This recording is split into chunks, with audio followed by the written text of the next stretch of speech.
In this video, we're going to go over our 280ZX hood vents. They're available from Skillard.com. Over here we have our non-turbo version, and these are obviously in raw aluminum. They're also available in black powder coat. Over here is the turbo hood version, and these are powder coated black, also available in raw aluminum from Skillard.com. When you get the hood vent louvers, they're going to be flat like these and these, and so when you get them, you're actually going to hand form them up. This is just a prototype set, but you can see that you can change the angle of these vents, and when you're forming them up, you want to, usually a flat surface to give them some support when you do it, and pull them up so that way you don't distort the part. But if you have a little rolling or tweaking from folding those up, you can flex these to get them into a little bit better shape so they sit nice and flat in the recess on your hood. One thing I really want to stress is that you make sure that they're the right way before you start bending the louvers, because let's say these are upside down and you flex them the wrong way. Bending them over and back can actually cause the aluminum to crack. So, bending them in position and then flexing them up and down a little bit like this a few times isn't going to hurt anything. But if you bend them the wrong way and then have to fold them all the way back, you could potentially get some cracking. So, you pull out your factory vents, you set it into place, make sure the holes line up, say, okay, this is where I need it, and then bend them up accordingly, and they should stick up out of the hood. Same with these, you'll bend up/down on the non-turbo style as well. And then you can, like I said, you can adjust these to get so they're tilted just a little bit, or you can have them opened up more. Another thing to make note of is that when you're actually looking at the hood, you'll see some structure on the inside that actually isn't as large as the opening that are in these. And so one of the things like we did on our hood is actually cut out some of that sheet metal in the hood to have a larger opening. So obviously if you're going to do that, you need to take care to make sure you're not cutting out any critical structure. But anyway, that's an option, and that's something that we did on ours. So the next thing is I'm going to touch on is the hardware and kind of how they go in.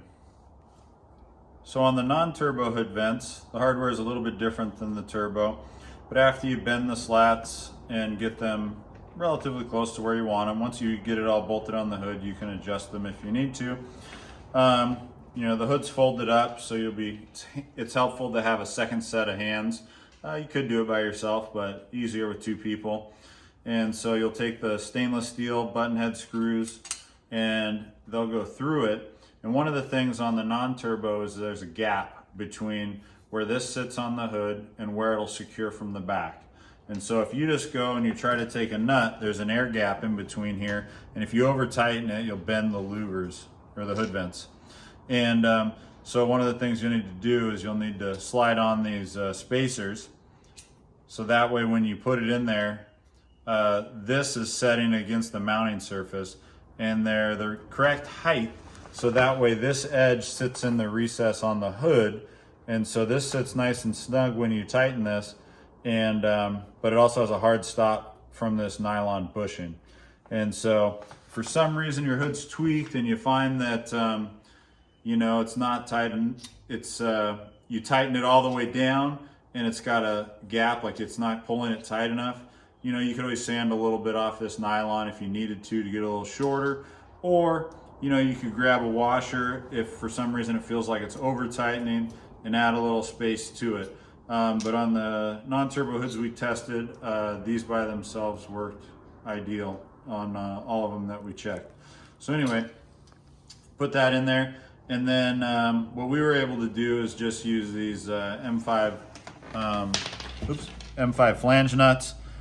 Come on in, tighten it up.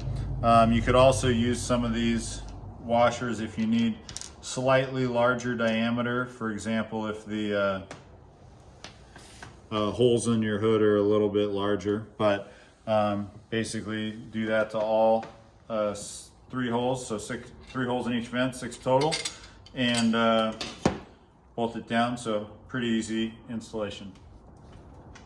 So on the turbo hood vents, hardware looks a little different. The M5 stainless steel button head screws are a little bit shorter because you don't have to go through and use those nylon spacers. So after you've make sure the holes are lined up, you tip up the louvers on here. You're able to put the M5s in. Again, second set of hands is pretty nice because you can have somebody on the hood holding it and holding the screws in, maybe even holding the Allen wrench on the top. On the back side of the turbo hood, there's pretty large holes where the hardware need to attach to. And so one of the things that you'll find is, like, even though we use these same flange nuts, the flange on it isn't big enough to catch on that entirety of the holes. And so we do provide a large fender washer, and this can be a little tricky to get on there because you have to reach inside like some cutouts in the hood. So that's why it's really nice to have a second set of hands. Ideal thing to do is to use the factory nuts. So these screws will work with the factory flange nuts, which are about 3/4 of an inch in diameter. And that's what we ended up doing on our car. Is we pulled off the factory flange nuts, took a tap, cleaned out the threads because they were a little bit rusty. You put it in, you screw them back on, easy peasy. Like, it's definitely the easiest way to get in there and install it. However, if you don't have them for some reason or they're too far gone, that's why we're providing the washer and the nut. It's still definitely doable. We've done it.